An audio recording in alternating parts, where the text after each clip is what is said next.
Welcome back to Wondering About Nature. This past week, a weekend storm rolled through the Susquehanna Valley and left its mark. When I arrived at Noel Dorwart Park, I found trees across the trails and sections of path completely underwater.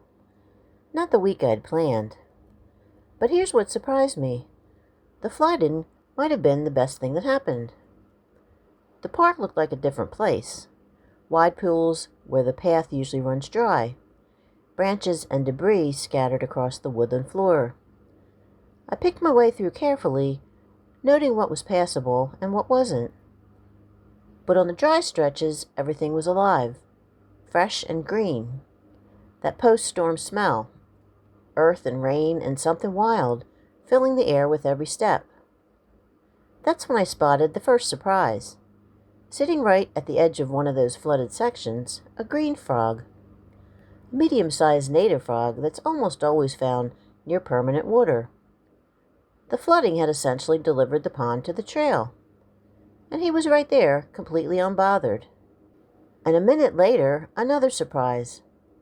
Sitting on the muddy trail, the tiniest eastern garden snake I've seen in a long time, one of Pennsylvania's most common snakes. Watch how small it is. This is a juvenile, probably hatched just this season, already hunting. That's why the flooding matters.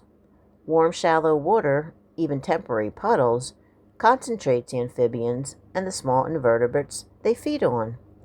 That draws in young reptiles like this garter snake, looking for easy prey. What looked like a mess was actually a food court. On the drier section of the park, the deer were out. A few white-tailed deer does along one trail, relaxed and grazing and taking their time. Then along a different trail, a young buck, still in velvet. And on another trail, an Ebony Jewelwing damselfly. That iridescent blue-green body and dark wings are impossible to miss. I returned to Noel Dorwart a few days later, this time in the afternoon. The wildflowers in the meadows had exploded after the rain, and the butterflies were extraordinary. Several species were working on the flowers,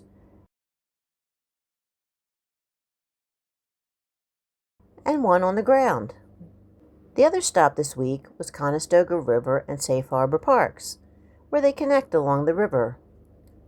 I posted the full Common Merganser family update on Thursday.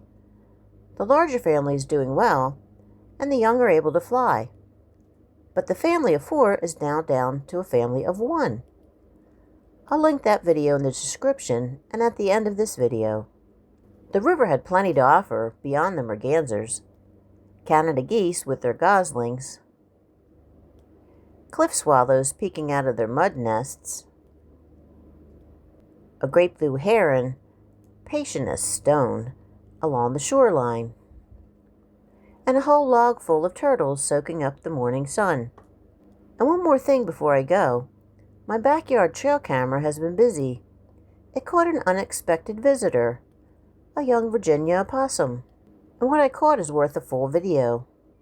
I'm working on it right now, and the short will drop on Tuesday evening, and the long on Thursday evening. You'll definitely want to see them. A storm moves through and changes everything. The trails flood, the trees fall, and the wildlife finds a way.